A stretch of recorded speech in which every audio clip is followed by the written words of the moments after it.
on neurodivergence and mental health supports with therapist and researcher Ray Morris. My name is Liv. I'm the coordinator for events and outreach at AutismBC, and my focus is mainly on adult supports. Also joining us today is Ali Laube, who will co-host and support the smooth runnings of this talk. Thank you, Ali, for helping us. I have a little bit of talking to do briefly, and then I will let Ray introduce herself before we move into the Q&A portion. I will also just pop a poll up onto your screen just to see who we're here today with. So if you wouldn't mind telling us who you are. I would like to begin today by acknowledging with gratitude the unceded ancestral lands that we're all joining from today. I work and live and create on Musqueam, Squamish and Tsleil-Waututh First Nations land in the Coast Salish region of BC. And I was not born here, I'm Irish. I emigrated here 4 years ago, and I'm very grateful that I get to be here on this beautiful land and here today with all of you. During this talk, you may keep your camera on or off, that's completely up to you. We do just ask that participants remain muted while Ray is speaking. However, should we have some time at the end for extra Q&A, we can do that then. If you do have a clarifying question, feel free to ask that too. You can do so in the chat box. And you can also engage with each other and share resources there too. Today, as you have noticed, we are going to be recording a portion of the session, but we will not be recording the Q&A that we do at the end with participants, just to preserve anonymity of you all. We do this because we like to be able to share a private internal recording of the information with folks who were unable to attend today, and also so that you can recap and really process the information in your own time. So with that, I would like to introduce our speaker today, Ray, and then we can move into answering our member questions that you have submitted during the registration process. Then, as I mentioned, we hope to have some time at the end to answer a few more questions. Ray, I'm so grateful that you've agreed to speak with us today, and thank you for talking to our members and answering questions. Ray has a Master of Social Work from University of Toronto and is currently a PhD candidate in the School of Social Work at the University of British Columbia, researching mental health services and supports with and for autistic and other neurodivergent adults. As a PhD candidate, she teaches clinical practice courses to students in the Master of Social Work program.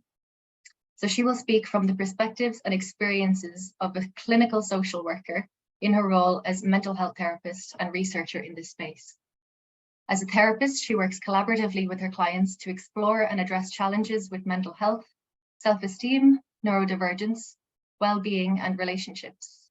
Ray works with many neurodivergent youths and adults, many of whom are women or non-binary, and who have suspected or confirmed autistic, ADHD, and/or gifted diagnosis.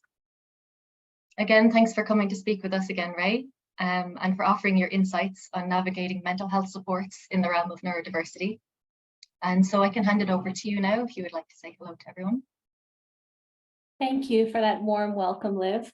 Thank you everybody for joining and for being here. Thank you for submitting your questions ahead of time. There were so many excellent questions. I wish that I could be here with you for 5 days so I could talk about all of your questions and respond to all of them. So Liv has helped me kind of organize and condense the questions or come up with some more generalized questions. So hopefully we will get to as many of the answers as we can in the short time we have here today. I recognize some names, so thank you to those people for being here. And if you at any point want to interrupt and correct anything I say or add anything to what I say, just please do so anytime. I am located and live and work on the traditional and stolen unceded territories of the Musqueam, Squamish, and Tsleil-Waututh nations. Same as Liv. I was born on these lands, and then I moved away for some time, and I came back to BC in 2016. So I have been a therapist, social worker for 9 years now. I started off my practice in Ontario. I worked for another organization that was focused mostly on counseling and psychology assessment support for autistic adults. And then in 2016, I moved my practice here and expanded more broadly to neurodivergence more broadly. As Liv noted, I'm currently the director of a small practice.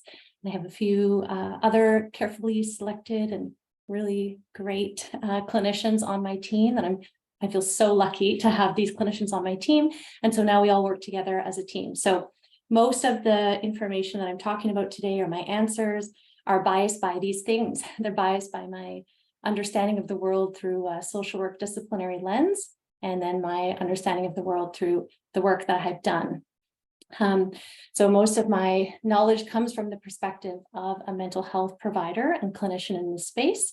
And then I only have the lived experience of one single person, as one single neurodivergent person navigating my own mental health and mental health support. So I can share some common things that I've heard from people that are also common for myself. And that's about kind of the scope of where my knowledge is. So just to keep in mind that that's where I'm coming from. And I have lots of biases in the things I say, come from a very privileged place. I'm a cis woman. I use pronouns she, her. My skin is white. And so all of these things have afforded me some privileges, but also some biases that inform what I talk about and how I talk about today. And while I'm constantly working to try to deconstruct that and decolonize my practices, it's of course an ongoing process. Okay, I think that's all I have to say. We can start with the questions. Wonderful. Thank you, Ray. It's really nice to get to know who we are speaking with. So we've kind of broken the questions into sort of 3 topics. The first one is around autistic mental health. So Ray, the first question we have is, how do I support meltdowns, be it my own or my child or youth? What do we do in this situation? Thanks, Liv. Yeah, I mean, by the time you or someone has reached a meltdown point, your system is fully and completely overwhelmed. And those of you who have experienced this know this full well. So supporting someone through that experience is about being present and being calm and supporting safety. At that point, the person is not able to turn on their cognitive brain and answer questions or be talked through this. And so in that moment, it's allowing that, like being present and offering that gentle support, and then some time for recovery, after which then possibly a debrief or a discussion can happen. So when it comes to supporting meltdowns, the best support is actually preemptive. So with the clients that we work with who do experience meltdowns, we spend a huge amount of time looking at, like, what are all the tiny and infinite little factors and contributors that lead you closer towards potentially experiencing a meltdown or farther away from potentially experiencing meltdown. So we will look at a meltdown experience and go backwards, or we will look at different areas of their life, like sensory input or different environments, being around different people, different thought processes, different demands on your life. And we look at this in really close detail. And so having that information can allow you, first of all, to have insight in how to support yourself, but then you can build yourself a really individualized toolbox of supports and things that you can use to meet your needs. So for example, if you're recognizing that at your workplace, there's lots of different sounds going on, and they can be, and I should have also said, it's really challenging for me to follow the chat while I'm talking. So please continue to post in the chat. But if I don't respond to a question you've posted in the moment, that's why. It's because I can't process them at once. And Ali will interrupt, or Liv will interrupt if something comes up, but please keep posting. What was I saying? Oh yeah, so if your workplace environment has a lot of different sounds going on, and this over the course of a day can contribute to being really overwhelming, then something like recognizing, oh, perhaps if I use noise canceling headphones at work, or if I advocate to have a quieter space at work, then it will just make it a little bit less likely for me to get to that point of complete overwhelm. And also this kind of insight can help in telling care providers or partners or family members or loved ones what you might need in those moments. So example, if you notice that I stop talking and I go nonverbal, don't ask me questions in those moments. I've worked with people where they've told their partners, okay, sit down beside me, put your hand on my knee, and don't say anything. Go get me a glass of water, like very concrete list of what are the supports I need at different levels of where I'm feeling and towards meltdown. And so this takes a lot of time. It takes a lot of exploration. It takes a lot of looking at different things. But honestly, in my experience, this type of work is really long lasting and sustainable. And the amount of meltdowns that the clients that I work with experience before versus after this work is hugely different. And so this can be really impactful, because although it's more common for neurodivergent folk to experience meltdowns, it's not an inherent association with being neurodivergent means you're somebody who has meltdowns. It's more about being overwhelmed by neurotypical demands, by sensory input, and by these things. And then this overwhelm reaching this point where a meltdown happens. In my dissertation project, as Liv mentioned, I asked autistic adults and I asked mental health providers about their experiences at the intersection of autism and mental health, and then also experiences with supports and services. And with the mental health question, that people talked about the themes that they found most related to that relationship. So the intersection between being autistic and experiences of mental health, what are the things that kind of mediate that relationship? And 4 key themes came up from all of my participants across: masking and camouflaging, social isolation and loneliness, change and uncertainty, and sensory differences. So these are 4 key areas that you can look at for yourself or for someone that you care for to say, what's going on in each of these areas? And for example, masking or camouflaging, are there any spaces where you can really feel that you're needing to do a lot of masking or camouflaging in order to survive in that space? Are there spaces where you feel more like you don't have to do that? You feel more like you can be yourself and you're accepted for that, or you have that more sense of safety. Social isolation and loneliness. Are there places where you feel connected with others, connected to a community, people you feel connected with online, in person? What does that look like? And reinforcing for all 4 of those areas, sensory differences and change and uncertainty as well. So how do you prepare for change? How can you support yourself through change?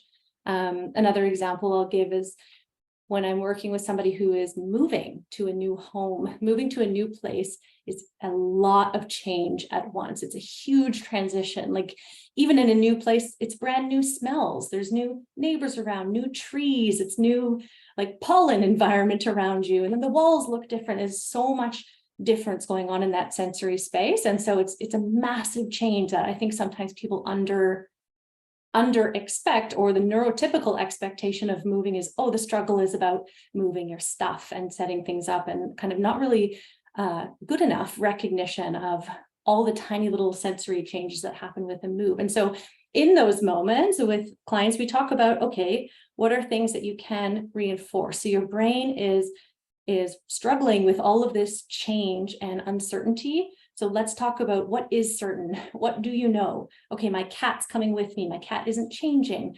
I still have my cat, so I can pet my cat, spend more time with my cat every day during the move. I have this particular TV show I've seen 1,000 times. I'm going to watch that show every night before the move day and after the move day, because I know the characters, they're predictable. I know what people are going to say next. I've seen this 1,000 times. So just feeding your brain what it needs in that time of change and uncertainty, which is predictability and routine. Yeah. That's so affirming, Ray, to hear, and especially as an autistic person who just moved house this month. Yeah, you're so right. I would like to just Eat the same foods. Yes, thank you, Tani. Yes.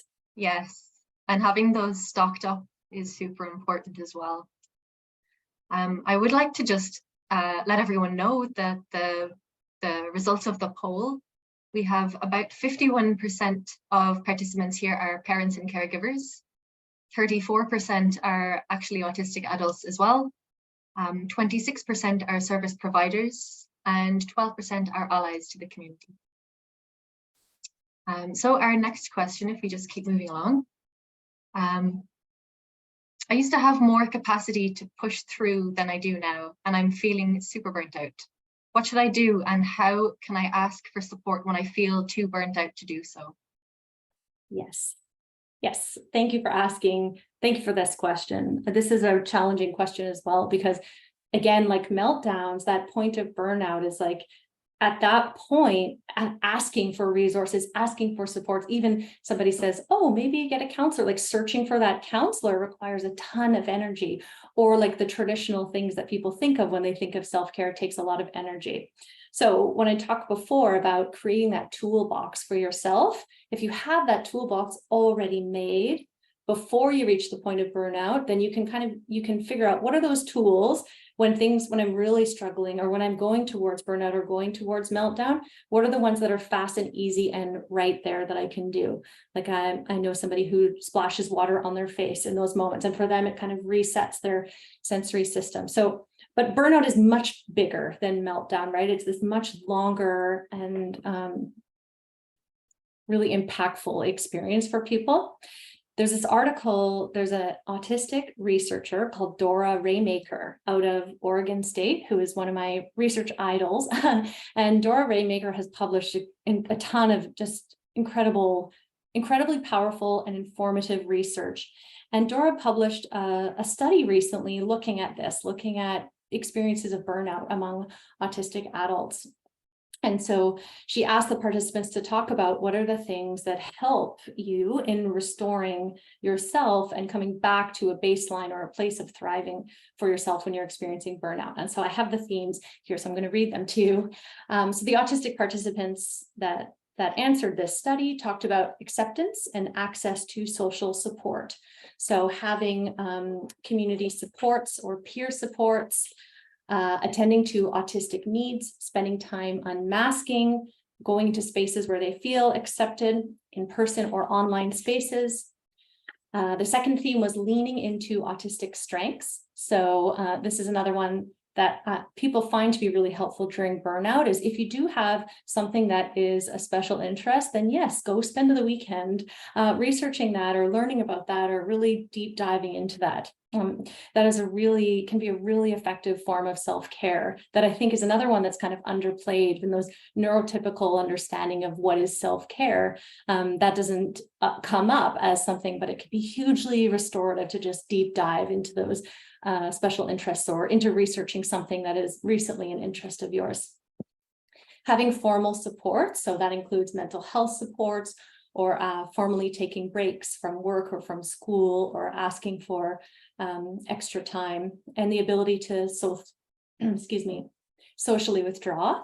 The thing about formal supports too, I think, like, of course, having a counselor can support you through a burnout process, but sometimes if you don't already have that connection with a counselor, then starting that process while you're already experiencing burnout can take a huge amount of energy. And so, you know, having a counselor in place or having those support systems in place when you're not experiencing burnout as a preemptive measure can be really helpful, so that you have somebody that you can lean on or reach out to without having to show up completely, or without having that person ask you, okay, you haven't said anything in 10 minutes. Can you please talk about something, or else why are we here? And just having them understand that you're probably nonverbal today and that that's okay. And so they already know that about you.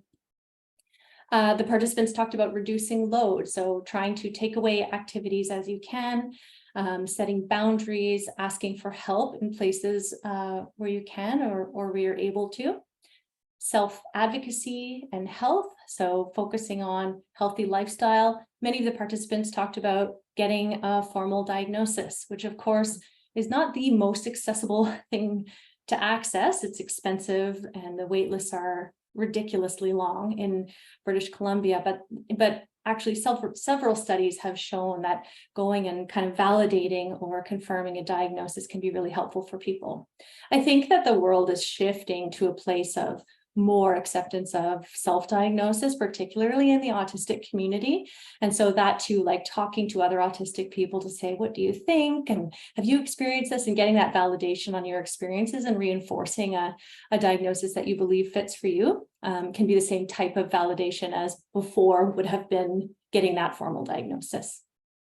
Self-knowledge. So this is what I was talking about before, having that really deep insight to what are all the factors that contribute to me feeling well or contribute to my thriving, or what are all the factors that are challenging for me or that can contribute to burnout for me. And then using that and using that knowledge to keep yourself feeling well. And balancing the okay, when do I need to push through something and help myself get through it, like a move? Okay, there's going to be a lot of change and uncertainty. I can do it. How am I going to push through? What are the supports I need to do this? Versus, is the system pushing too hard? And now is the time for me to advocate for, no, this shouldn't be happening. I should be able to use noise canceling headphones at my workplace. And it's unacceptable that you're not allowing me to do that, because then I can't focus and I'm not feeling well at the end of the day. Another theme was engaging with the autistic community. And so this is another theme that is becoming really common in the research. It's something that we're thinking a lot about in our practice as well, too, because the social isolation and loneliness theme that is really intersecting with mental health of autistic people. And so, engaging with the autistic community. So sometimes I talk to people if they're, hesitant or not ready to engage with real life people at that point, then go and read books written by autistic or neurodivergent authors, go listen to podcasts so that you're connected, but you don't have to use the energy to actually engage yourself until you're really ready to do so, or going on like a Discord or a Reddit server and reading what other people talk about, which can be really validating. And people can explain their experiences in a way where you say, oh my gosh, that's exactly what happens for me. And I've never been able to articulate it. And that person just said that so beautifully. And there's that power too of language. I have another study that I read recently about youth and being heard and understood about their mental health. So youth are another population that is marginalized for their expertise of themselves, right? A lot of providers consider that youth don't really know what they're talking about when it comes to their mental health, and the adults are the experts. And so I read this study that talked about it's called epistemic justice. So centering the lived experience and expertise of youth. And so I think this applies to neurodivergent folk as well, who sometimes get treated like this. And one of the things that these youth talked about, or one of the things that was analyzed by the researchers looking at these youth stories, is that when youth have the language to articulate their experiences in a way that mental health providers understand, so that clinical mental health language, they have more power in the things that they say. And so this can help, and I think you're going to ask me about this later, Liv, so I'll try not to repeat myself later, but this can help in those conversations with healthcare providers or mental health providers. The more you know about yourself, the more you've heard other people articulate these experiences, and the more language you have to be able to explain what's going on in a way that a provider can understand. But as I would have said later to your question about interacting with providers, that this is not the same for therapists and counselors. And so for therapists and counselors, they have a responsibility to also change their language to match you. So it's more collaborative. So you don't have to be able to articulate your experiences in such a way, because the power dynamic of seeking a diagnosis or seeking medication or something like that is not the same with a therapist. And so if you're finding that you're doing that with a counselor and they're not coming and meeting you, then I would encourage you to consider if that counselor is actually the right fit. Yeah, I'm sorry, you're going to ask me about that. See, this, I could just talk forever, Liv. Please ask the next question. I love it. It's the same for me. I totally get it. Okay, so our next question is, how do I support the mental health of my autistic child or youth? How do we know and balance when to offer more support, when to offer leeway, when to hold them accountable, and when to hold others accountable, for example, schools? Yes. It's a tough one. This is one of the most common questions that parents come to me with. So many parents, these exact concerns, how to balance these things. And I would say, usually this is a really long conversation that I have with parents and with families. So this is it's a very challenging question to respond to in a general sense, because it really depends so much on who are you as parents, who is your child, what is your family culture like, what is like around your family culture, what are the systems around. Oh, thanks, Liv, for doing that. Your family culture. And mental health is impacted by so many things, and supports need to come from so many places. So there's internal and external influences on the mental health of your child or youth. And so it can be challenging for any of us to kind of understand and navigate the balance between these things. And so, am I feeling unwell because I'm tired today, or am I feeling unwell because that person on the bus gave me a hard look? Like, kind of navigating exactly where our emotions are at and what influence that is really challenging. And so for someone like a child or youth, this can be especially challenging. And somebody who's neurodivergent, who is like, there are these neurotypical expectations of what mental health looks like, it can create this even more doubt in that internal experience and knowledge of what's impacting your mental health. So what happens? Yeah, so many autistic people and many neurodivergent people get encouraged overtly or subtly throughout their life to push through, right? So I think if you're in a workplace where there's lots of different sensory input going on, at the end of the day, you're feeling really drained from all that sensory input, and you're trying to explain that to somebody, and their experience of that sensory environment is very different. And the neurotypical expected experience of that sensory environment is everybody's working. Then the message for you is, you maybe just need to try harder. You maybe just need to push through. It's not that loud in here. You're going to be fine. Or if you show up late to class every day in school, you get in trouble, right? And the message, or like the belief around showing up late to class, is if you care more, you'll be able to show up to class. If you cared to be here, you would organize your time, you'd figure out your stuff. But if you're walking into the hallway in the transition between classes, and first of all, it's a transition for your brain to go from being in math class to now being in the hallway in the break, and then next I'm going to gym class, that's a lot for your brain to process. But then, has anybody as an adult been into a school? It is such a sensory nightmare during the break between classes. So not only is this transition between these two spaces, but then there's like all of these people everywhere, all of these sounds and sights, and especially in high school, lots of different smells, lockers slamming and bells going off. And some people will just freeze. And if you freeze because your body is in complete sensory, and your brain is in complete sensory overwhelm, you're going to go into fight or flight mode, and you might freeze. And so then you're not doing anything until the hallway starts to clear out, and then you start walking to your next class. So you're late for class because your sensory and cognitive system got overwhelmed. And then the teacher says, if you cared, if you tried harder, you'd be here.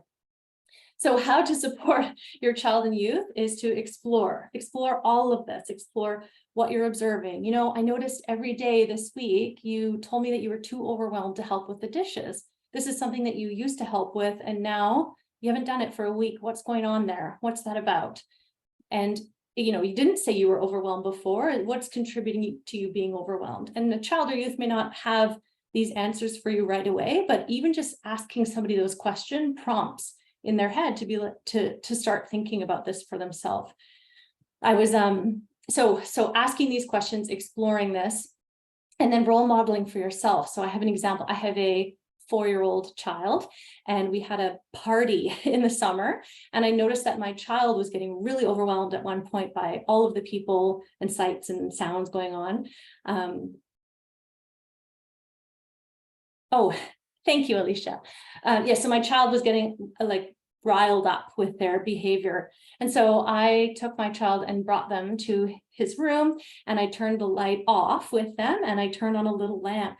And I said, whoa, sometimes when I'm in a space and there's a lot of people around, I get really excited, and then my brain feels really loud and busy. And I realize sometimes I need to come and take a break somewhere where it's nice and quiet and dark.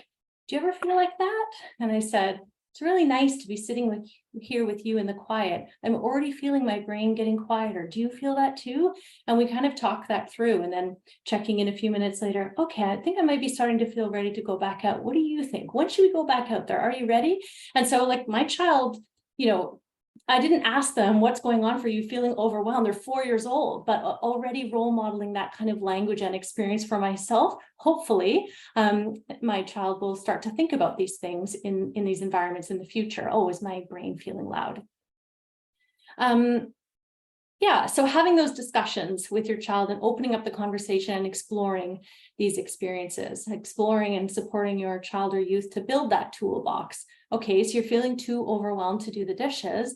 What might help you get there? Is it something about the dishes themselves? Is it the sensory of the gloves or the slippery soap on your hands or the dirt? Like, is it the dishes that are the issue? Is it something before? Are you feeling too tired? I noticed that you feel less likely to do the dishes on days when you have soccer after school. Is there something about kind of exploring and being really curious and inquisitive, and recognizing that in many spaces, the rest of the world is telling your child, just keep pushing through. And so sometimes that the asking for a break from you or telling you they're overwhelmed is because you are the safe space where they can do that. And so sometimes it's actually representative of, at school, I'm pushing through all the time. I'm masking, I'm camouflaging, I'm trying to meet all these expectations. And by the time I get home and I get to be myself, I can say, parent, I can't do it, and I'm turned off. And so exploring that with them. I really wish that I had all of this language as a child, or was even kind of shown how to learn this language as a child. It sounds like a lot of it is practicing the language and also practicing how to check in with ourselves as well. Yeah, it requires a lot of internal work as a parent. Yeah, and training that sort of sense of interoception as well, and learning how to pick up on different sensations. Yeah. So our next portion, for which we have 2 questions, is finding support. And these questions were both asked for both youth and adults. So the first one we have is, what kinds of neuroaffirming therapies are out there? There are a lot of different kinds. Oh, that's the end of the question. Yes, thanks for asking this. So just thinking about how to answer this question. So there are some types of therapies that neurodivergent folk tend to align with or feel like are a better fit than others. Like, for example, acceptance commitment therapy, sometimes DBT, which is dialectical behavior therapy, sometimes not, sometimes somatic focus therapy. But it's interesting because I think the thing about being neurodiversity affirming as a therapist or as a counselor sometimes is about pushing back against the idea of purist model-based practice, because models, they have a lot of research, they have a lot of empirical support behind them, these therapy models, but they aren't designed for all brains, and the research behind them wasn't conducted on all different types of brains. And so neurodiversity affirming therapies, I would say, is more about the clinician than it is about the particular model itself. So a neurodiversity affirming counselor would see that expertise that you bring as well. So instead of the both of you grounding in this particular model is the one that's empirically supported and it's the one that's going to help, and let's ground us there. It could be using components of a model or using a model, but it's also about what is your lived expertise as the client or the person who's experiencing this, and incorporating and including that into the therapeutic work.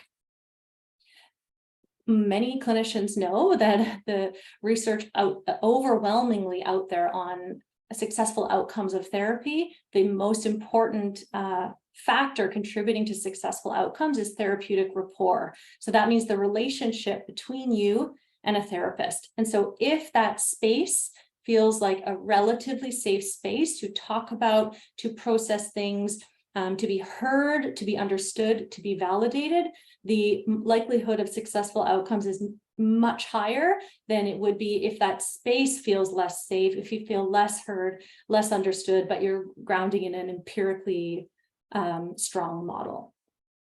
So I think, unfortunately, what happens for a lot of autistic and neurodivergent folk is you become so used to being misunderstood, so used to being misinterpreted, that when you start working with a counselor or a therapist and they don't understand you and they misinterpret you, it feels like the norm. And so you don't question, oh, is this the right fit, as much as somebody else might who has had that experiences and had those experiences of feeling really validated and really understood.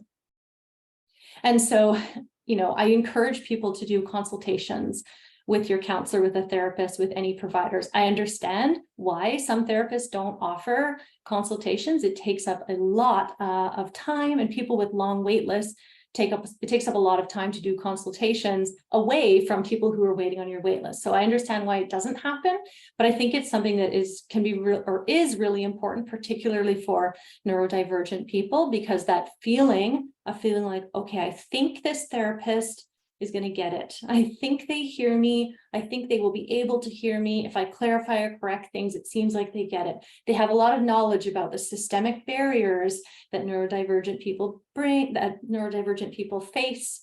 They have a lot of knowledge of common experiences of neurodivergent people.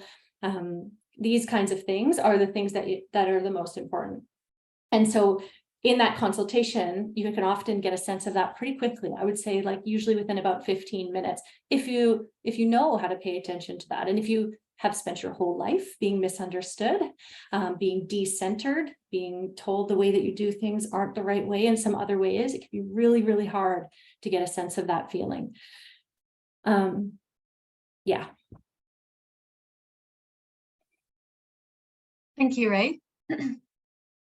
Our second and also last question in this section is, where and how can I access mental health supports that are autism informed or trained and affirming? I have to think about my words before I answer this question. So I think one trick about autism training is it hasn't caught up.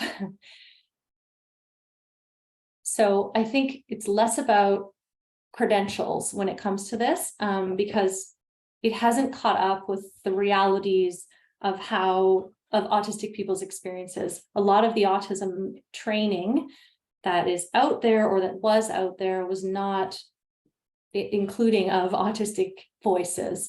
It was not designed by autistic people. It's not led by autistic people. And so I'm just a little just be critical when you look at that piece. But so as far as I'm aware, and please anybody jump in if you know of another one, but I think that the best place right now for where there are screened lists of autism or neurodivergent affirming therapists is within the autistic community. So like Discord spaces or Reddit spaces, I think AutismBC, like organizations or groups that are autistic led, they will sometimes have these lists and tell each other, these are the therapists we've worked with and they're great. And so as far as I know, that's the best place right now to do that screen, is to reach out. There's, so other community organizations or autistic led organizations, self-advocacy organizations, or AutismBC, I would say, are also good resources to look through. And sometimes therapists will tell you that they're autistic or tell you that they're neurodivergent, and that can be a helpful screen as well, because they will have a different experience of a different understanding, of your experience than somebody who is not. And connecting with those kind of online communities or those online spaces to hear what are people saying, or looking at those lists, as I talked about before in Dora Raymaker's studies, that can actually be a way of connecting with the autism community. So it can bring you multiple benefits. And someone asked about what questions should I ask to screen my therapist to find out if they're autism informed or trained or affirming? And I noticed that AutismBC has a resource for this. That is a blog called, I don't know what the blog is called. I have the link, Autistic Adults Questions Doctor Therapist. Liv can maybe share that after. Awesome. Thank you, Ray. Oh, thanks, Ali, for sharing that now. Yes, thank you. Wonderful. So our third and last section of this presentation is interacting with professionals and self-advocacy. So we have two questions for this. The first one is, how do I tell healthcare professionals that I am neurodivergent? How do you say it? Very good question. So first, I think it's important to know that there are actual risks and benefit to telling a healthcare professional that you're neurodivergent. And so an exploration of this for yourself is a very personal decision to make, because there are real risks. I did a study a couple of years ago, and I looked at all of the research to date on healthcare providers' experiences when working with autistic patients.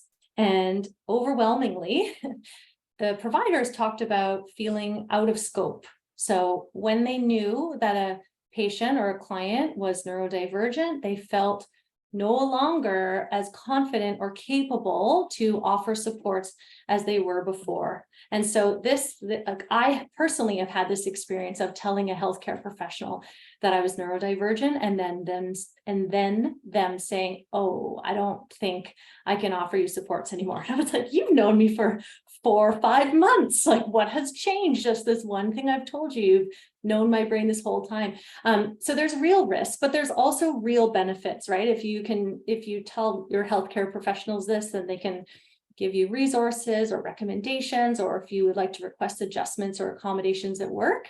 Healthcare professionals have a lot of power in the letters that they write to schools or to employers about this. So first, I think it's really exploring that decision, because once something is said, it can't be unsaid. And then, yeah, I think I'm trying to think of like how do I tell them?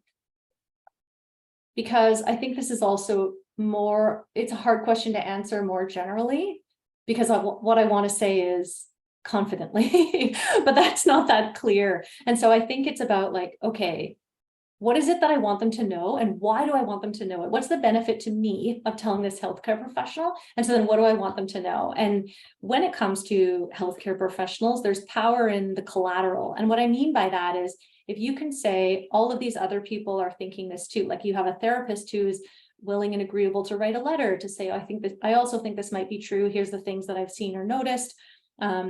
Or if you're wanting an accommodation at work or at school, to say, here's the reasons why I know that this accommodation will be beneficial for my employer. And so then using your healthcare professional and telling your healthcare professional about it in that sense. So kind of like how you say it depends on what your goals are for them having that information. So I'm sorry, I don't have a more specific answer for that. It makes sense that the how depends on the why. Like what is the goal really? So our next and last question is, what can I expect from therapy? How do I balance getting my needs met in therapy with also being a thoughtful and good client? Nice question. Yes. So I have also met many clients who've had the same question, either overtly asked me this question, or it became really apparent that they were thinking a lot about this in our sessions about how to be a good client, how to be the right client, and really focusing a lot on who they were in that space. And I think this is another example of a common experience, or a representation of a common experience of being told that you need to be different, right? So if you're spending your whole life with people having these neurotypical expectations of you and telling you you don't do things quite right without telling you how or why that is, you're just not quite right in this space, that it makes like it, of course, that's going to be one of the outcomes, is that when you go to a therapist, you're like, okay, I really want to make sure that I do this right. What does it mean to be a client? How am I supposed to be acting or behaving in a way? And so I think counselors good counselors can notice this, right, and pay attention to this. And I think if you have this question, that it's a very good question to ask your counselor, because a lot of the time we are assuming that clients aren't thinking about this, how to be the right client, that they're coming and using that space as they should, which is centering themselves and talking about themselves and then using us as a support system. And so if you ask your therapist directly, or I've had clients say to me directly, like, I don't think I'm being a very good client, I've been so grateful and appreciative of them saying that, because sometimes, as I said, from the therapist's headspace, you don't even think of that as an option. So having that conversation and then navigating that balance, and hopefully collaboratively together, getting to a place where you're thinking less and less about how you're showing up, what you're saying, who you are in that space, and more about what you're saying, and how you're being heard in that space. So the balance of getting your needs met and being a thoughtful or a good client can be a slow and should be a collaborative process between you and the therapist, so that ideally you are focusing on yourself and they have the skills to set boundaries when they need to, right? If there's something that you're doing that's not okay or has crossed a boundary, they have the skills to say that. And so if they're not saying that, you don't need to worry about that. Thanks, Ray. Yeah, I guess it's pretty important that we can try and be as open and honest as possible in therapy, while also kind of reducing the need for masking if that's possible, if it feels kind of safe to do so. That is all of the questions that we have prepared. So I'm wondering if you would be open, Ray,